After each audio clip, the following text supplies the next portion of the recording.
Alright, so hello and welcome to Torment Tides of Numenera. Also, I don't expect anyone to ever see these videos, so if you're here, welcome. It's nice to have you around.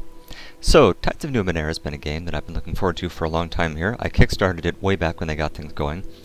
This is produced by inXile, who also produced Wasteland 2 a couple years ago, which, if you haven't played, highly recommended. You should go buy it and play through it. It's a fun game and a fun story.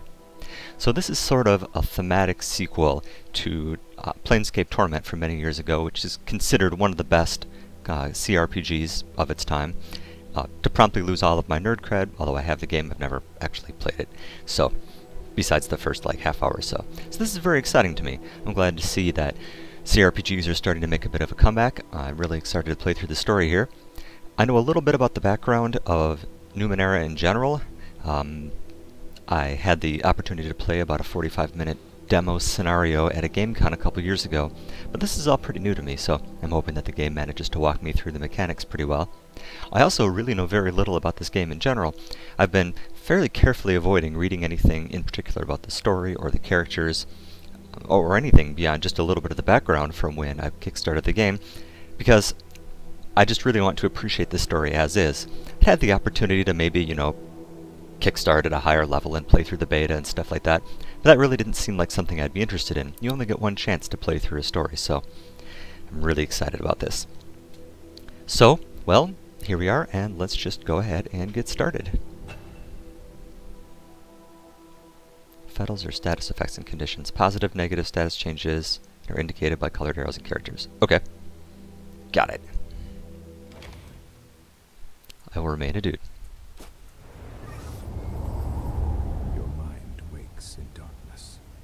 Aching cold sets into an unfamiliar body. A distant howling surrounds you, louder with each passing second. Insistent and invisible hands slap and tear at the membrane that protects you. The membrane that protects me? Okay. Your first emotion is an involuntary and formless panic. You feel you have forgotten something important. As if it once meant the world to you, but the details slip away as you grasp at them. You force your eyes open. Okay, let's take a look around here. A white-pink fleshy cocoon surrounds you. Even as you look, a minor rent in its side tears open, and the howling wind forces its way inside. A cocoon? The cocoon rips away, gone before you can grab it, spinning you into a dizzying tunnel. You are falling, the world many kilometers beneath you. You catch a glimpse of a curved horizon, and also the ground beneath you that is approaching deceptively quickly. Above you, a small moon is slowly collapsing in upon itself. A corona of acid green and black energy playing around its edges. A small moon collapsing on itself? Is that where it came from? The wind buffets you and burns your eyes, but you don't need to see the details of the faraway ground to know you're in serious trouble. You won't survive a fall from this stratospheric height. A part of your friend of mine babbles that technically you probably fell from a thermospheric height. You struggle to stay focused as the ground rushes toward you. Let's try to flatten out and catch the wind and slow ourselves down a little. Instinctively, you spread your arms and legs, and they respond sluggishly. You stop tumbling head over heels. Though you are still spinning laterally, that motion has calmed as well, and you have space to assess your situation, and perhaps to understand the predicament and the body in which you find yourself. Below you, you see a large landmass. A massive ocean dominates the rest of the visible globe, dotted here and there with island chains. Small moons, unusual structures, and strange machines rush past you in glittering profusion as you plummet toward the ground. Are these moons in the atmosphere? That's not good. Okay, let's try to remember what happened. It's hazy. You were in a tall passageway, its sides slicked with dew, the air warm and moist, as if you were caught in the breath of a giant organism. You remember fleeing in fear and exhilaration, laughing through the terror. What was it that pursued you? Something ancient and cold, its coiling power the promise of oblivion. Its shadowed tendrils struck at you, and the walls where they landed were torn apart utterly, destroyed beyond any hope of repair. You leapt into a membranous cocoon and fell from the station, the moon. And then you were empty. But who were you? What was that creature? A word surfaces in your thoughts, and you seize it before it vanishes. Sorrow. The world fills your sight. You're about to hit. Alright, let's try to stop ourselves one more time. It's not going to matter if we remember anything if we become a crater. You're still plummeting. If it's any consolation, the dizzying fall will be over shortly. Actually, it is a consolation. You see a small glassy dome inside the littered bay. Two figures outside it. One of them points his arm at you and a riot of colors tangles your fall, slowing you, but not enough. You crash into the building, and as your consciousness winks out, you hear the sounds of the structure collapsing around you, and then darkness. Wow.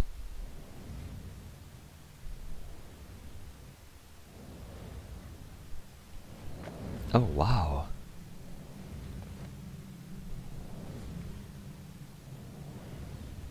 What is this?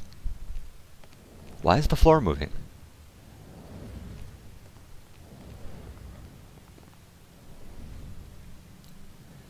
Wow, what is that?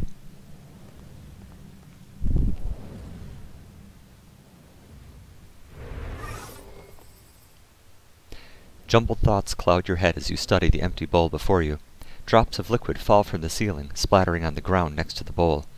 The light from every drop is reflected in the bowl's rounded hollow, as if it hungers for that light and needs to be filled, yet the bowl remains dry. Another drop falls from the ceiling and splashes across the pylons, wasted. Move the bowl, examine, leave it alone. I'm going to examine the bowl. You trace your fingers over the slippery, overlapping scales that spiral up from the bottom of the bowl. The sharp-toothed rim plucks at your skin. It's going to be tricky to move this bowl without slicing your fingers on the edge. You might have to put some effort into it. Reflected light streaks across the surface of the bowl as another droplet falls from the ceiling. Okay, well, I'm going to carefully move the bowl beneath the liquid. Effort! You've encountered your first task. You have 3 stat pools, might, speed, and intellect, that you can spend to increase your chances of success. This is called using effort. Okay?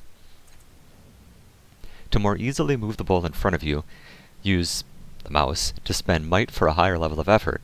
Don't worry if you fail at this task. In Torment, failure often results in interesting outcomes. Excellent. Okay, so here's my success percentage. Yes, okay.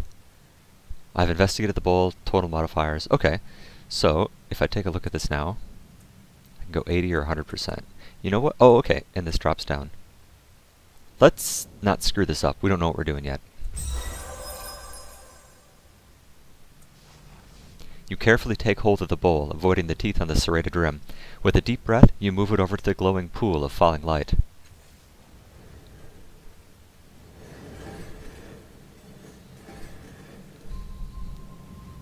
Wow. Drop by drop, the bowl fills, ripples spreading over the blurred outline of your reflection. A pale blue luminescence stretches out into the corners of the room. Yeah, I'm glad to see her. A clear radiance spills across the segmented floor, washing away the nearest shadows and pouring into your mind, melting the ragged edges of your fragmented thoughts. You are not whole, not yet, but you have begun to heal from the damage done in your long fall. A voice calls out from somewhere high above, beyond the reaches of the spreading light. Hello, are you still alive down there? We're up here. Build a path up to us and be careful. That is excellent advice in a room like this. Okay, wow. Can I take a look at this again? Let's go ahead and just leave that alone. That seems to have brightened up the room and also made this... Look at this place!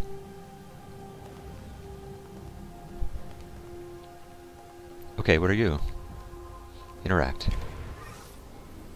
As soon as you touch the orb, a memory floods your mind. You stand in front of a rusted door. The air is humid and dank. You've had a moment's respite from the waterlogged hell, a bubble of stale air your resting point. You've breathed water before, and you've lived decades beneath the waves, but this body's an air breather, and the constant pressure has been crushing you ever so subtly. Worse, your companion's mind seemed to be wandering from the task at hand. He's a genius with machines, as you well know, but now he seems distracted. The device in his hands is covered in knobs, wires, and antennas. He believes that it can get the two of you through the corroded door, but he's merely staring at it. Perhaps he's lost faith in his invention, but that is hardly your concern. This mission cannot be delayed. It must proceed. Deceive him by telling him you've heard sounds of pursuit. Threaten him until he returns to the task at hand. It's taking too long. Cast a spell and esoteric to fix it yourself. I don't know who my companion is, but I'm not going to lie to him or threaten him yet.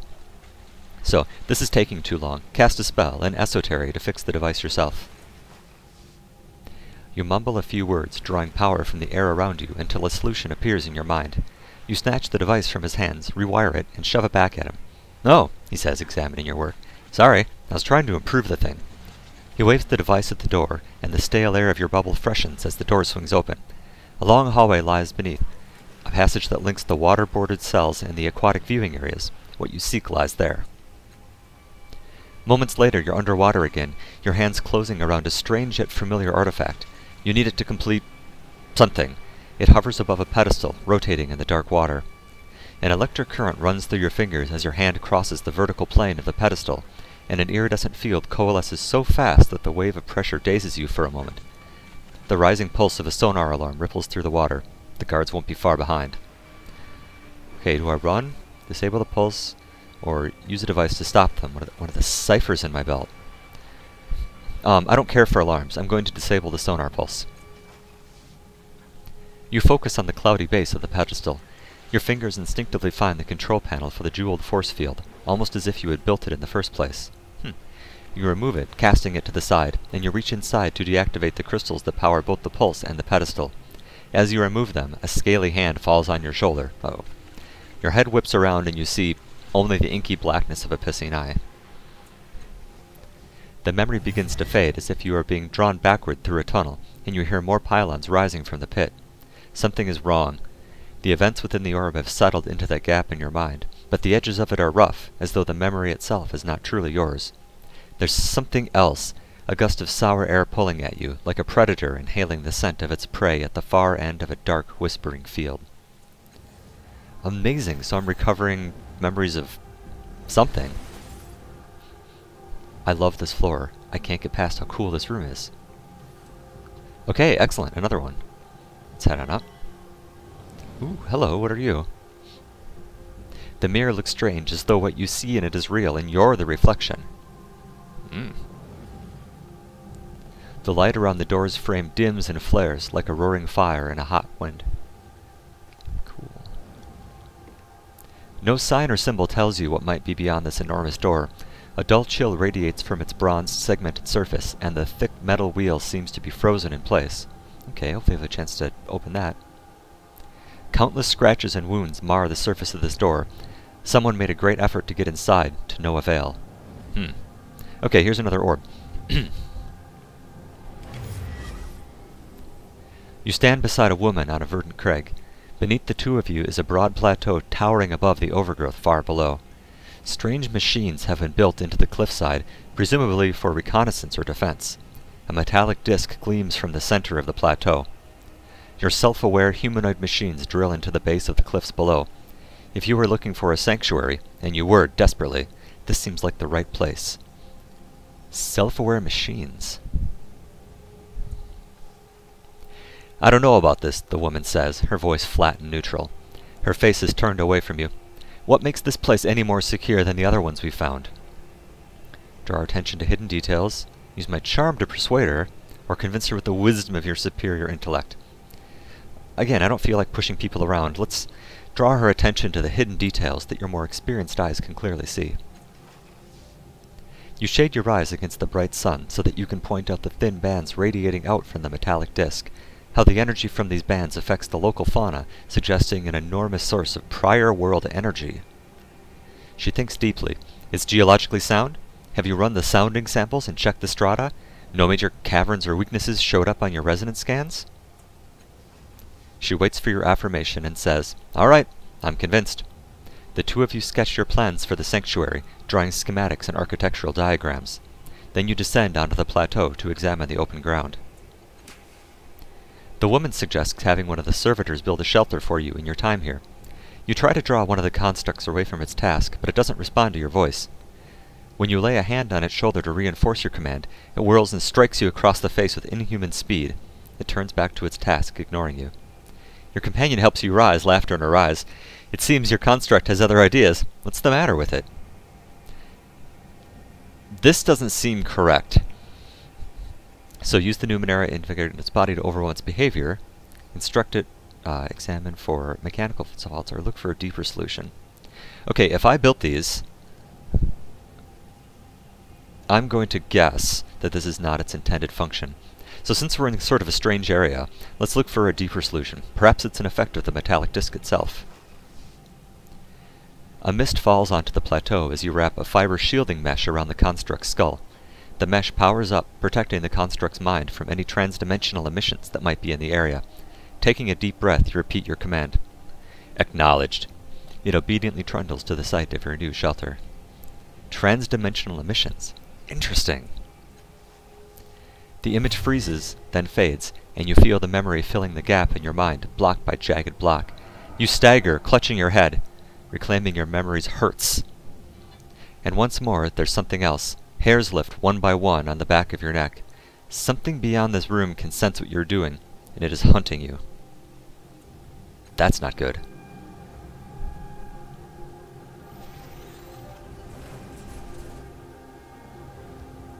Excellent, another memory. These don't seem contiguous. Are these the same person?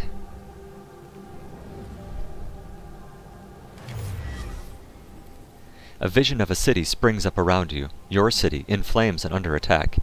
Her defenders have fought and died all day, and still the attackers keep coming. They fight as if your destruction was demanded of them. They care nothing for mercy, surrender, or plunder. What they want is blood.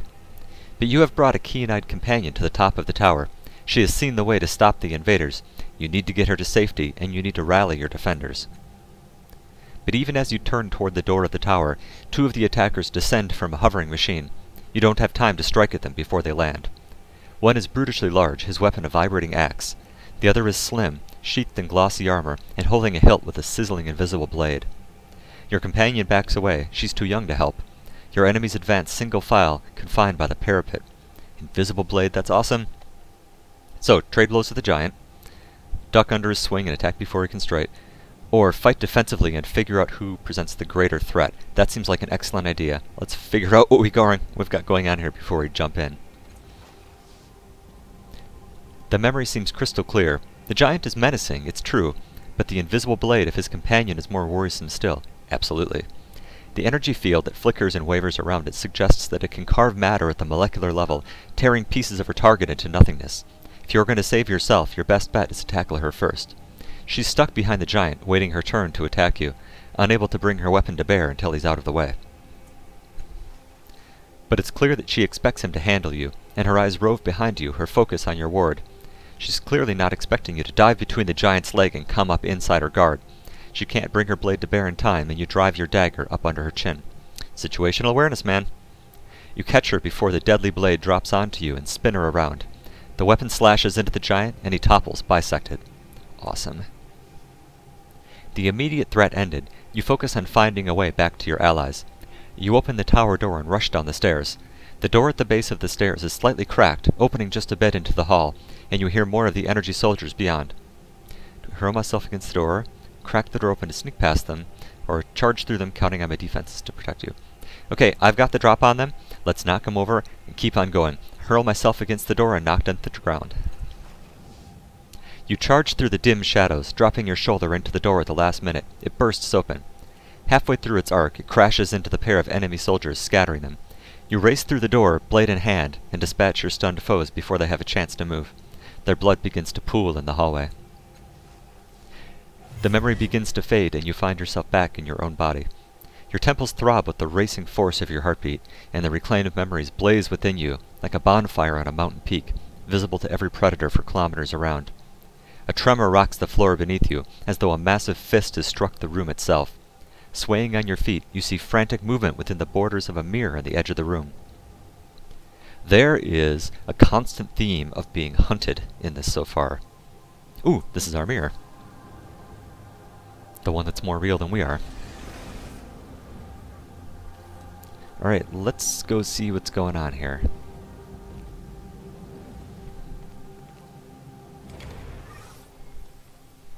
The border of this mirror is lavishly decorated with a dizzying number of interlocked symbols, daggers, masks, paintbrushes, amulets, and more, but that's nothing compared to what you see in the glass. You see a vast crowd of people, exact doppelgangers of you, shoving, arguing with, and fighting each other. Most are drab imitations of you, but a precious few are vivid and pull at your attention. Each of them bears an intricate pentagonal tattoo on their head. In their eyes, their actions, you see the memories you discovered within the orbs and the choices you made shining like distant stars. Your hand twitches at your side, and though some of the bright doppelgangers ignore you, an even smaller number immediately turn to you, waiting for you to choose them and learn what you might have become. What?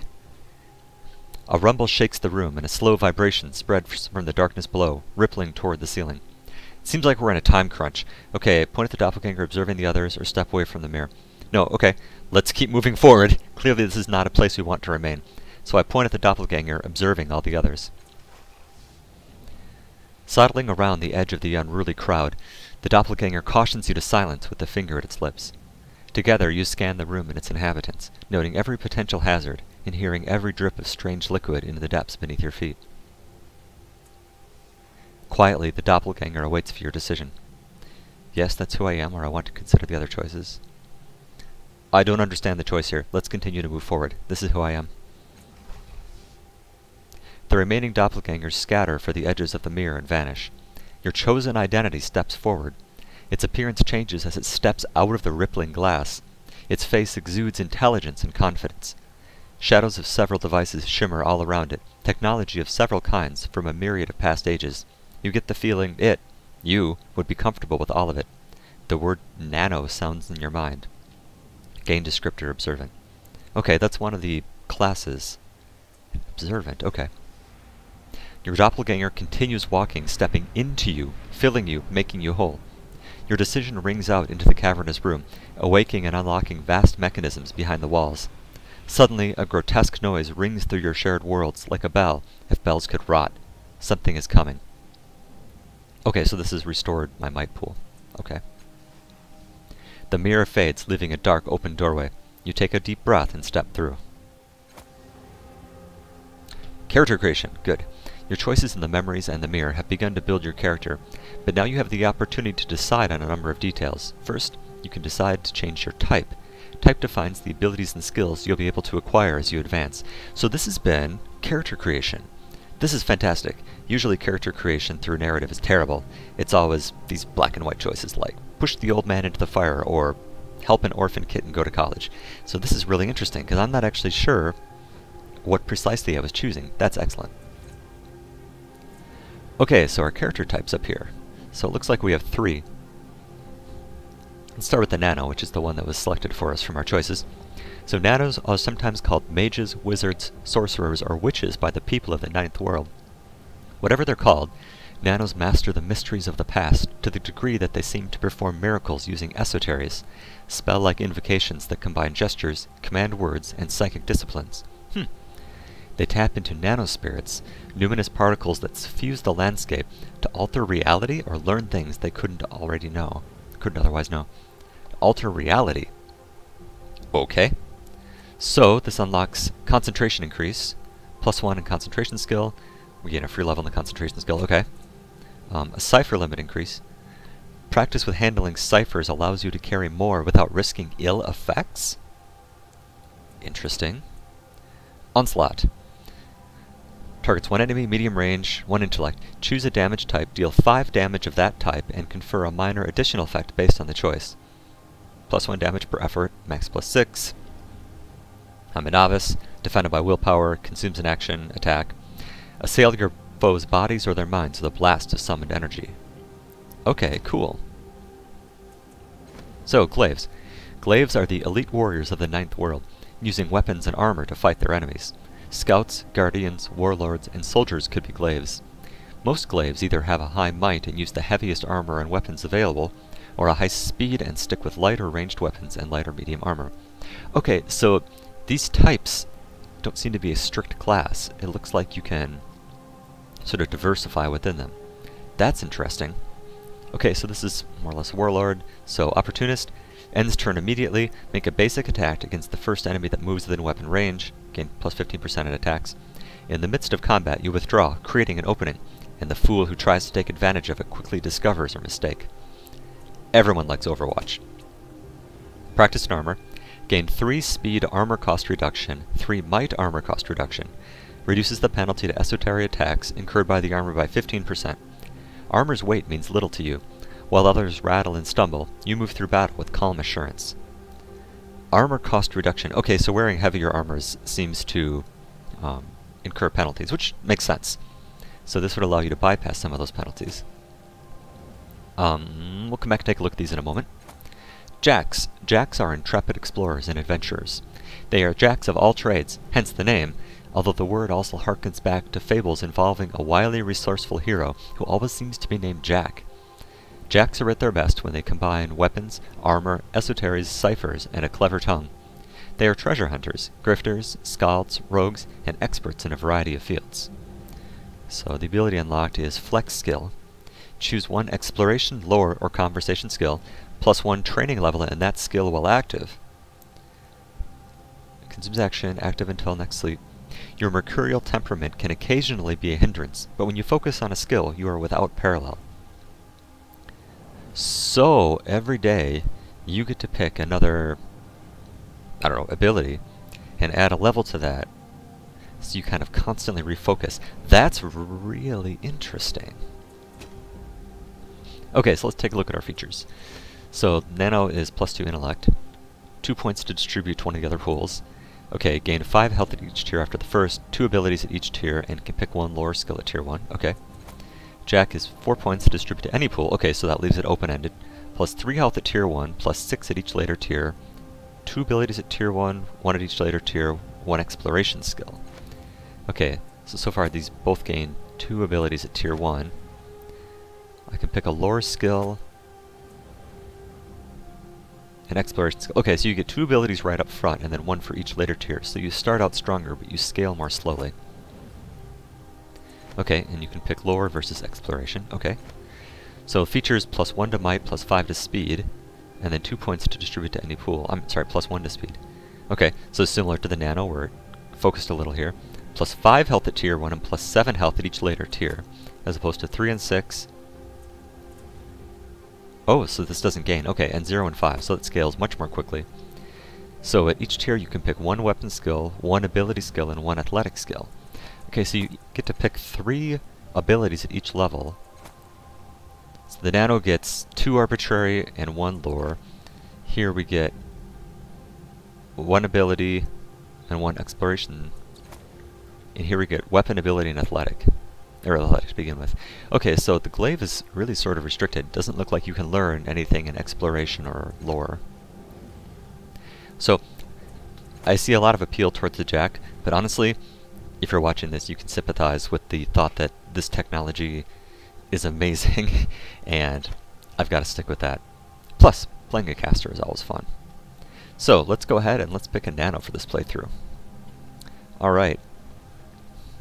So, stat pools are the resources you use to apply effort or activate abilities. You can distribute points as you see fit.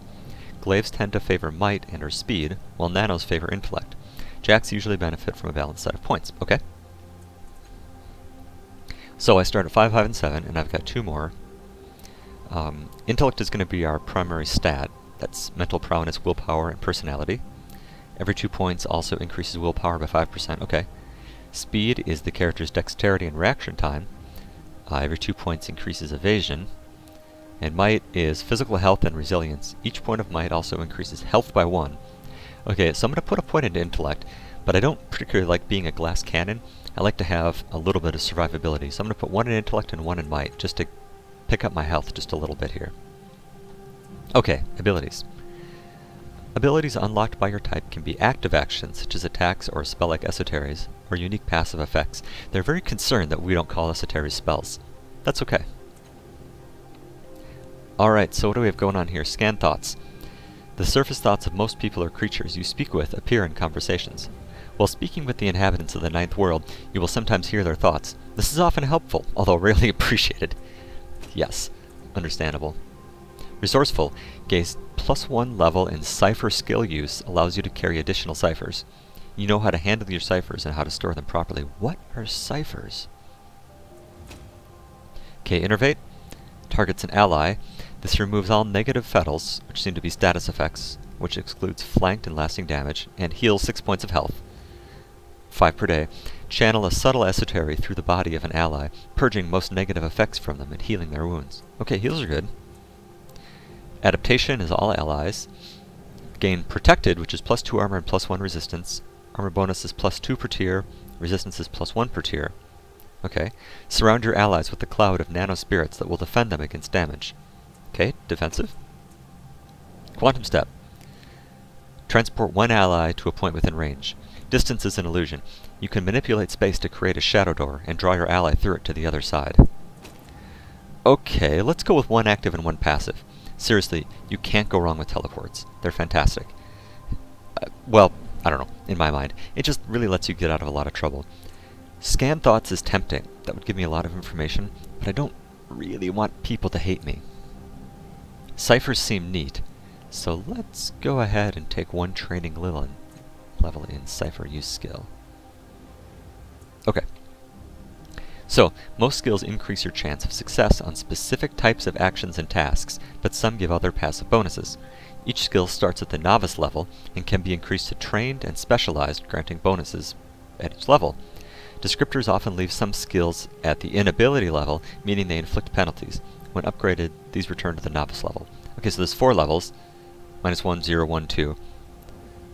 So you inflict a penalty, but you can still do it. Oh, I love that. So you can do things even if you suck at them. Fantastic. Okay, machinery lore. So we're at 0 with this. So, academic knowledge of machines, mechanics, and the physical sciences. Excellent.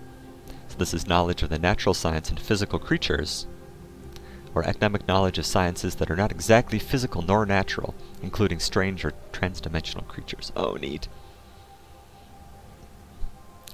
I have to go with machinery. This is excellent. How many do I have here? Okay, choose one exploration skill. Okay. Weapon skill, so we don't get any of these, that's fine. Okay, although you chose your descriptor from among the many doppelgangers in the mirror, you now have the choice to view the specific bonuses and penalties it grants. You can also examine the effects of other descriptors and choose a new one if you want. Okay, so that's what we were looking at. So, the one that I had by default probably chose, or I'm sorry, the one that I, picked out of the mirror probably set my default descriptor, but I also had the opportunity to kind of look around at other people in there, so I'll bet that I could have picked a different descriptor. Interesting, okay. So what does it set me at?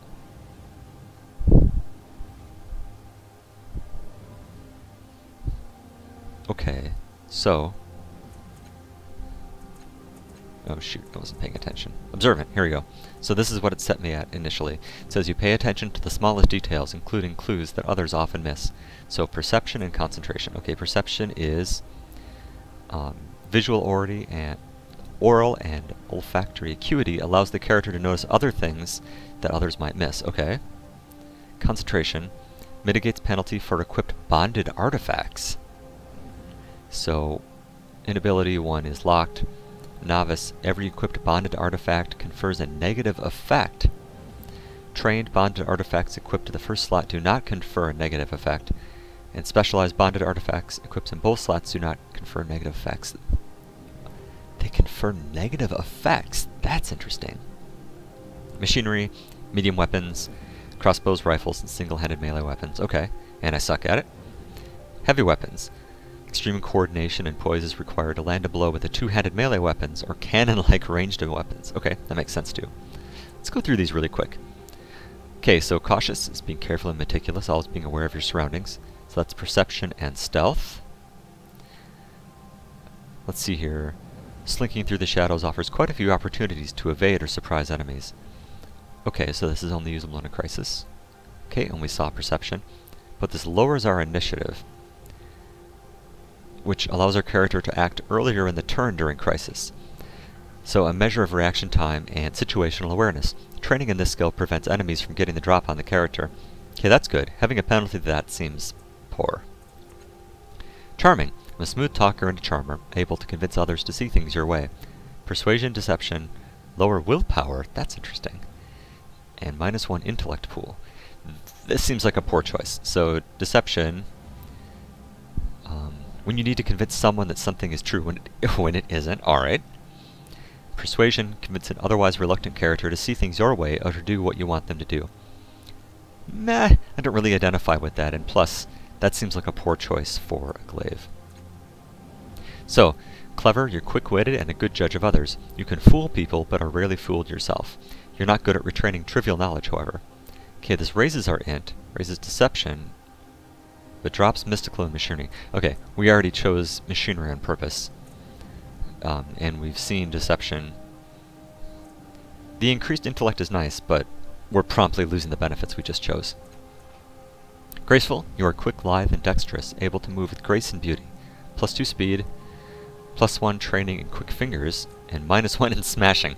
I can guess what these are. Quick fingers, fine motor control, and the ability to manipulate delicate devices, right? Smashing, the finely honed ability to break things. Hilarious. Unfortunately, it's not really fitting with the theme here. Intelligent, you have a sharp memory and can grasp concepts that others struggle with, although you have a tendency towards distraction. +2 int, +1 training in animesis? A nemesis? I'm going with the nemesis. But you lose concentration. Okay, a nemesis. The last cast-off, hello, can access the memories of previous consciousness. This skill represents your focus and acumen when attempting to recall those experiences. That's interesting. Although we lose out in concentration, and we were... yeah, we were trained. Okay, interesting. So, learned. You are studious and know a great deal of information about many things. You have a few social graces, however. Yeah. So, +1 int, and then healing, machinery, and natural. Okay, yep. Mechanical. You have a gift of machines and the technology of the ancients. You're not as good with people, however.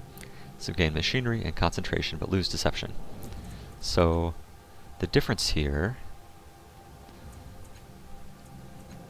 oh, if you're going to go that direction, learned is much better. Because you gain 3 skills and +1 int, as opposed to 2. Okay. Mystical. You have a gift with the Numenera, especially the stranger powers of the ancients. You're not good with people, though. Okay, mystical skill. Okay, cipher use. What are you? All ciphers emit, ooze, or pulsate with strange energies and secretions. Ugh. Without proper care and identification, storing too many together can cause catastrophic reactions. With training, you can learn to safely store additional ciphers with only a very slim chance of growing an unexpected appendage or other mutation. Interesting, okay. So observant, this is the one that picked us. Perception and concentration, we already looked at those. Rugged, you love nature and pitting your wits against the element. You are tough, as befits a life in the wild. People and machines are something of a mystery, however. Endurance, natural skills, okay, so what are these? So endurance is hardiness in the face of damage. Okay, that's pretty obvious. We already looked at the lores. We lose machinery and we lose deception. +2 resistance. Well, I'm going machinery, so we won't go that way. Oh my god, there's a lot of these. Slick, you're a fast talker and a fast thinker. You're not the toughest around, but you can usually manipulate situations such that you need to be. Okay, we've seen these. Stealthy, you're sneaky and slippery both in actions and words. You gain advantage through stealth rather than speed. It doesn't sound like me. Strong, you are physically powerful and have presence to match. You aren't extremely deft or clever, though. Bunch-o-mite, intimidation, endurance. I'll bet intimidation is what it sounds like. A different kind of persuasion, where you use your reputation, false or not, or other threats to get others to do what you want. Interesting. Strong-willed, you're willful, headstrong, and independent. You know that self-confidence is more important than facts. Okay, concentration and intimidation. Swift, your top speed is unmatched. You may not be the most dexterous, but you're fast. +2 speed, running, -stealth. Speed is a virtue all its own. So running is the ability to sprint across a dangerous area, navigating hazards and enemies with moral clarity than slower moving characters. Useful. Tough. You can take a lot of punishment, shrugging up blows that would down most people. Well, makes sense. Armor resistance, endurance, and -15 evasion, so basically a tank. Wrathful, you're quick to anger and have the power to back that anger up. Heavy weapons, intimidation, smashing. That's really funny. Okay, so the couple here that appeal to me. So observant was the one that it opted for me. Mechanical is always interesting. Learned really seems like this one really gives some benefit. So learned versus observant. So I'd lose perception and concentration. which seems a little tough. But gaining natural machinery and healing skill. Oh, I didn't highlight that. So expertly administer care to wounded allies.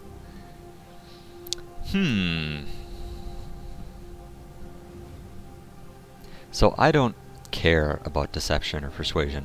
I don't think that's how I'm gonna roll.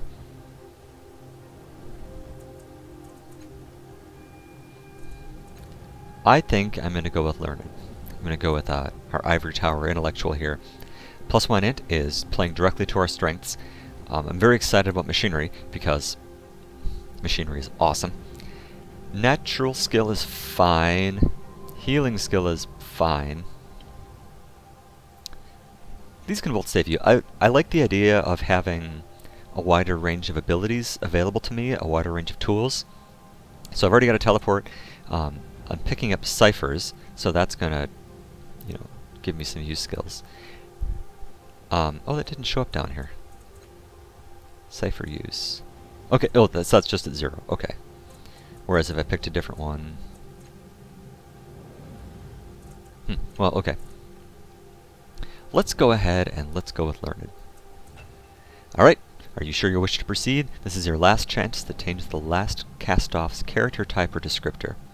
I'm confident with that, but it's been 41 minutes. I need to go take a short break, so I'm going to take a break and I will meet you back here in a little bit.